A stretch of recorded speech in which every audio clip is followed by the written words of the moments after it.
Hi friends, ఇక్కడ ఏం చేస్తున్నాడు మా అన్న అనుకుంటున్నారా? వెయిట్ చేయండి, లాస్ట్ వరకు చూడండి. ఈ వీడియో చాలా బాగుంటుంది. ఈ వీడియో లాస్ట్ వరకు చూస్తేనే మీకు ఏంటిదని అర్థమవుతుంది.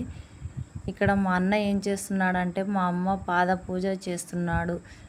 ఎందుకు అంటే ఆ రోజు గురు పౌర్ణమి రోజు కాబట్టి అన్నారు కదా పెద్దలు, తల్లి తండ్రి గురువు దైవం అని అన్నారు కదా. అందుకే ప్రతి సంవత్సరం మా అమ్మకు మా అన్న ఇలా పాద పూజ చేస్తాడు. ఇలా గురు పౌర్ణమి రోజే మా అన్న పాద పూజ చేసి మా అమ్మను పట్టించుకోరని అనుకోవద్దండి. ఎందుకంటే ప్రతిరోజు మా అమ్మ ఏది చెప్తే అది వింటాడు మా అన్న.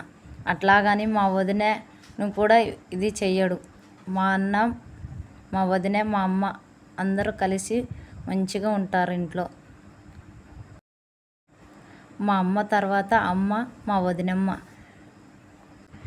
ఒక కుటుంబం సంతోషంగా ఉండాలంటే ఆ ఇంట్లో కారణం అత్త కోడళ్ళు అని అనుకుంటారు కదా చాలామంది. అది కరెక్టే. మా అమ్మ మంచిగా తన కోడల్ని కూతురుగా చూసుకున్నందుకు మా వదిన మా అమ్మను అమ్మలాగా చూసుకుంటుంది. వీళ్ళిద్దరూ బాగున్నందుకు మా అమ్మ వాళ్ళ ఇల్లు చాలా సంతోషంగా ఎప్పుడూ ఉంటుంది.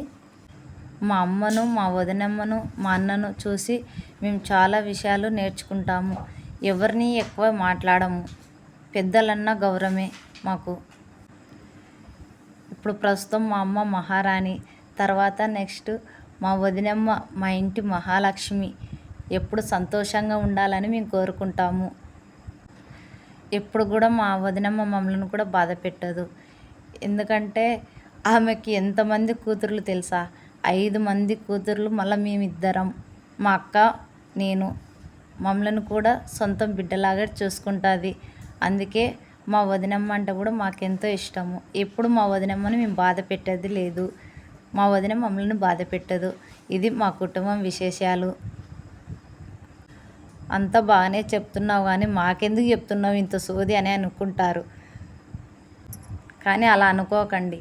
ఒక ఇంట్లో మంచి జరుగుతుంది అనుకుంటా 10 మంది సంతోషంగా ఉంటారు. అందుకే ఈ వీడియో పెట్టాను.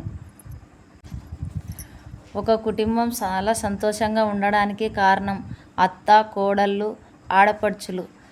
మాకైతే ఎటువంటి ఇబ్బంది లేదు. మేము ఎప్పుడు ఒకరిని ఒకరు అనుకోము. ఇది మా అమ్మ కుటుంబం. మా అమ్మ దుక్కు నుంచే మేమందరం నేర్చుకొని చాలా సంతోషంగా ఉంటున్నాము. మాకు చిన్నగా ఉన్నప్పటి నుండి మా అన్నయ్యనే విద్య బుద్ధి చెప్పింది. మా అన్నయ్యను చూసి మేము చాలా నేర్చుకున్నాము. ఎందుకంటే అన్న వాళ్ళు బాగుంటేనే చెల్లెలు కూడా అదే దారిలో నడుస్తుందని దానికి కారణం మేమే చెల్లెళ్ళము. ఏమన్నా తప్పుగా అనిపించింటే మీకు నన్ను క్షమించండి. ఎందుకంటే మా ఇంట్లో జరిగే పద్ధతి నేను చెప్పాను, అంతేకాని మరోలా అనుకోకండి. ఫైనల్గా మా అమ్మకు స్వీట్ పెట్టేశాము.